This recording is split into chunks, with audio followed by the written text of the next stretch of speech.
こんにちは、テリーです。こんばんは、ゆっくりです。ご視聴ありがとうございます。ありがとね。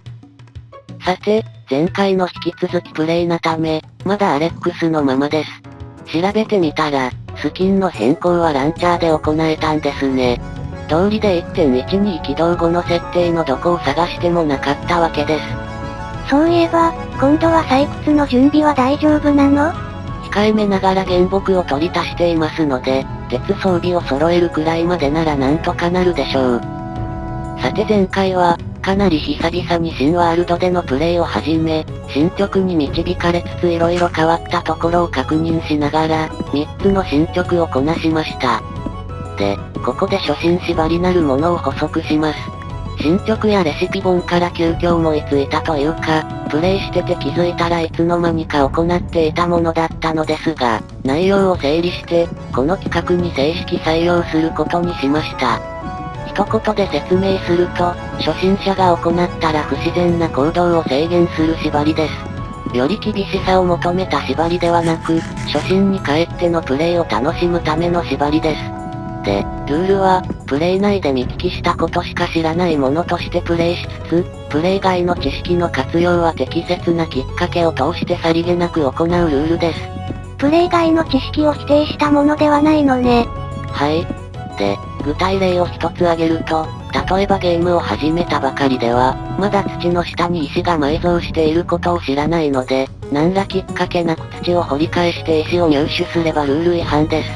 そこで、まず石が露出している場所を探すとか、推理して土の下に石がありそうだと気づく、などの手順を踏んでからさりげなく石を入手する、というのがこの初心縛りです。どうでもいいけど、ものづくりと恐怖って何なの？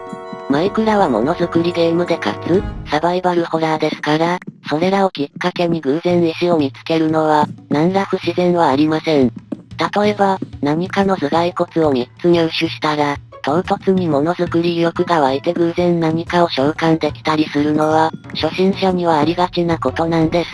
また、恐怖におののいた時に理由なく突発的行動に出て、たまたま危機を回避できたりすることも初心者にはありそうです。まあぶっちゃけるとそのあたりがさりげなさの限界ね。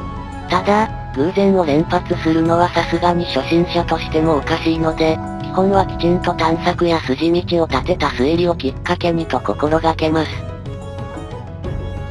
さて、鉄の精錬が終わってこれで4つ目の進捗クリアです。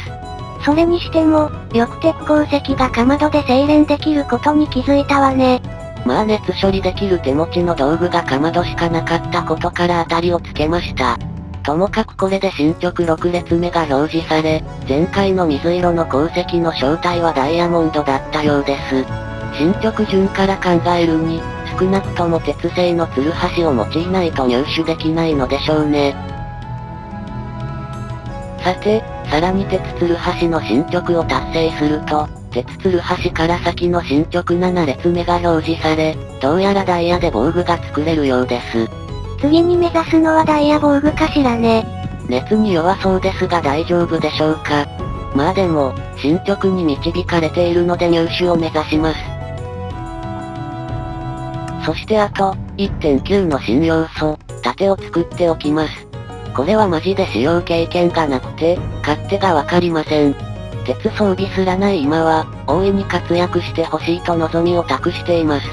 一応鉄も材料だけどね。そして、さらに地下に螺旋掘りしていき、砂利を掘り返したところで、カラフルな新レシピが一挙に解禁されたようです。噂のコンクリートパウダーかしらね。で、さらに螺旋掘りしていったところで、ちょっと待ってほんとシャレにならないです。つまり、これこそが初心者としてさりげないプレイなのね。掘り抜いた瞬間洞窟が見えてましたので、今のは初心縛りとは何ら関係ないです。それにしても、たまに盾がピクって動いて、どうもやりにくいです。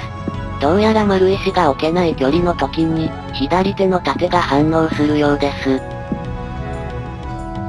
で、ジャンプ中に丸石を置こうとしても、盾が反応してしまうんですよね。これでは戦略的撤退するときに、まだ見ぬ魔物から逃げきれないかも。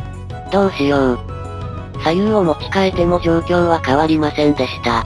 というか、それだと右手の持ち物から反応するんじゃないの？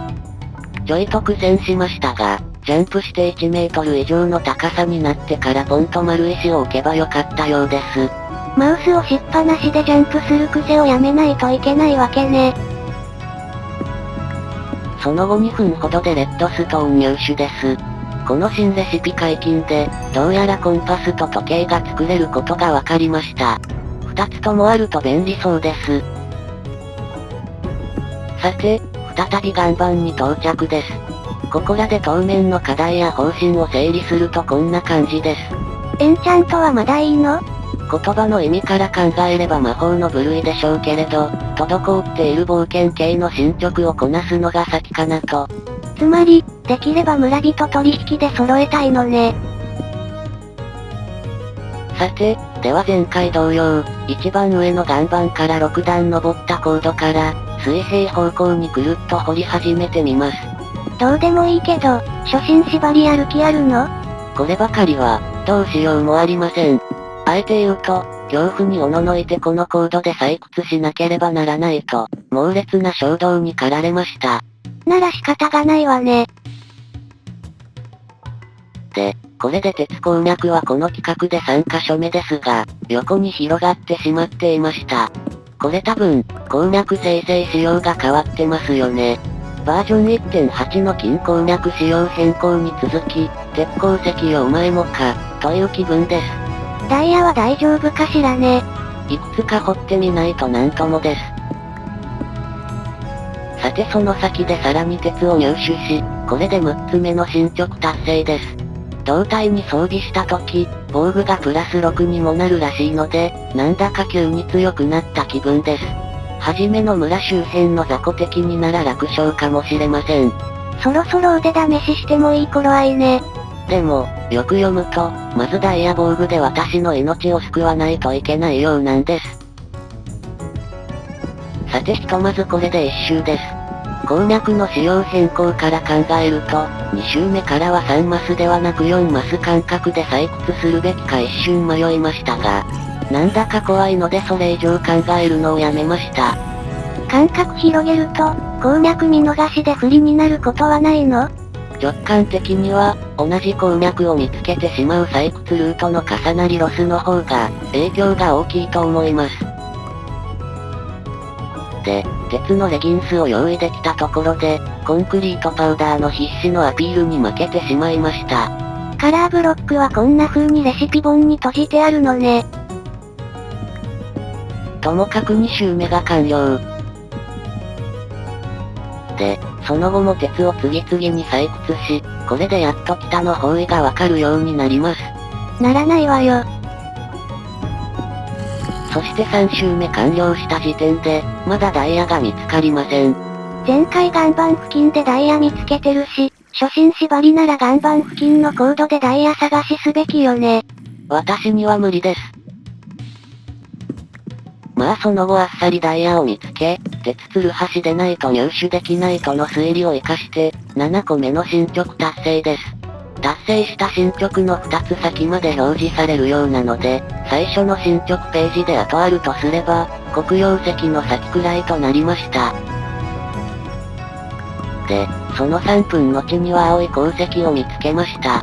ただの染料っぽいですが、希少っぽいので取っておくと役に立つ時が来るかもしれません。エンチャントの時にね。そして、なんだか美味しそうな鉱石を掘り当てました。これで時計が作れます。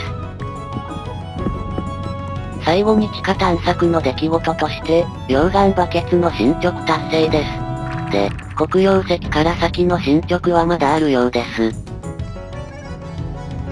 さて、朝が来るのを待ってから、地上探索に戻ります。そろそろベッド作ってみたいです。なんかいる緑の化け物がいる。進捗達成のいい機会じゃないの。ダメですいきなりあんな気色悪い化け物。まだこっちの骨の魔物の方が弱そうって緑が子供がダッシュしてきた。こっちはまだダイヤ防具で私の命を救わないとならないというのに。池にはまってさあ大変なことにって、いやピンチはチャンス、地形を利用した戦略的正々堂々の戦いを。